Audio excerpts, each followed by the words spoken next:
Fiona Ross and Lisa Yates are back with another core strength workout. Today it's the legs and a bit of the back as well. But ladies, before we get into today's workout, we talked yesterday a bit about pelvic floors and how after babies or even when you hit menopause they can weaken. What are some of the symptoms that you have a weak pelvic floor?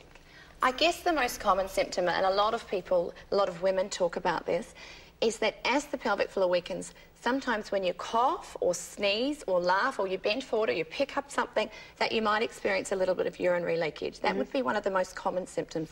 The other symptom, which actually people tend to talk about even less, is the symptom of a pelvic prolapse, and that's when the organs or the uterus and the bladder can actually drop down, and there's a symptom of sort of heaviness or dragging in the pelvic floor. So they're the main two things that we want to try and strengthen the pelvic floor muscles to help prevent that. And these problems can be fixed and can be treated very effectively with doing exercises like we're going to do today. The other thing, yesterday we had that little test of when I coughed. Yeah. And I've had children and I'm older, but you said teenagers, for example, should not feel anything coming down when they cough. Simply because before you have children, there's a natural reflex that happens within your body. So when you cough or sneeze, your pelvic floor actually lifts. But when we actually have children, we don't have that reflex anymore. So that's why we have to do our pelvic floor exercises, Sarah. Okay, but it's never going to be fixed, is it? For like you'll never feel like a teenager again. No. Well, we can retrain the muscles, and this is a big fallacy, because a lot of people think I'm too old, it's happened, I can't fix them. We can actually. It's like any strengthening. You can strengthen muscles. They're muscles, and by retraining them, you've got to do it regularly. But you can actually strengthen the muscles. So some women that may leak urine now, if they work hard on their pelvic floor exercises, often with the help of a women's health or continence practitioner, they can become dry quite often. You know, so it really does work. You don't even need, you don't necessarily have to have an operation. No, that's the last resort, or that should be the last resort. You should try conservative management first. Well, speaking of conservative management, shall we get into it? Are we going back here? Yeah, if you have a quick sit on the ball, we just want to go over our little... We've got a system that we talked about yesterday called... Yes, the ABS. The ABS system. Okay, so what we're going to do, we might just... Can we have the music stopping a little bit first? We just want to go through the ABS system. All right. So, A is for alignment. We've got a nice, gentle curve in your lower back. Everyone, before we start, we want that gentle curve. Right. Then we want to think of our breathing. Relax your breathing. And actually let your tummy come out. Oh, yeah. Goes against my grain, but that's all right, yeah. Let the tummy relax. Nice deep breath. As you breathe out, the tummy expands and then relaxes. Okay, that's really important. Then we want you to think about a gentle squeezing in and up of the pelvic floor, like you're trying to stop a wee. Yes. Gentle squeezing. And you'll notice as that happens that your lower tummy muscles also pull in a little bit. Okay. So relax for me, Sarah. Pop your fingers here. Okay, then squeeze your pelvic floor in and up. And you'll notice that that lower tummy just flattens just a little bit.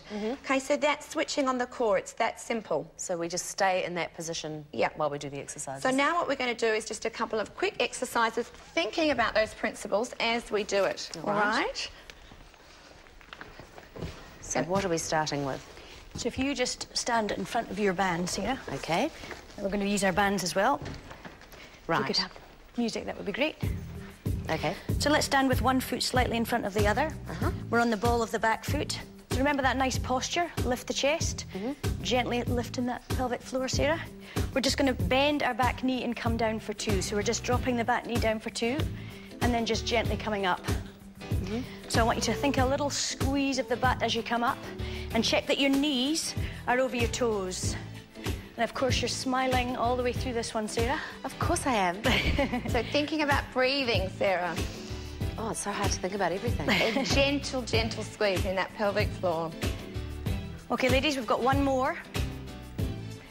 I want you just to hold yourself up at the top. This is the hard bit, Sarah. We're going to come onto one leg. We're going to tip from the hips and we're just going to come down towards the knee and then gently come up. So this is a little bit of balance, but you're thinking about holding in that pelvic floor as well. Make sure that knee's nice and soft. Now, if you thought that was a little bit tricky, we're going to bring in a knee lift. So the back knee comes up at the same time and just carry on. If you find that a bit tricky at home, you can just keep your leg down.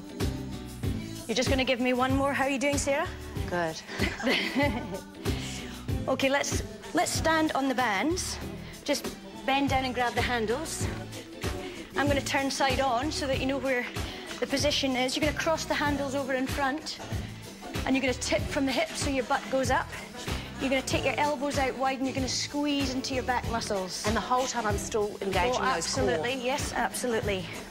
You're just thinking about gentle tension in your lower tummy and the pelvic floor. It feels harder when your legs are not together. Yes. It is.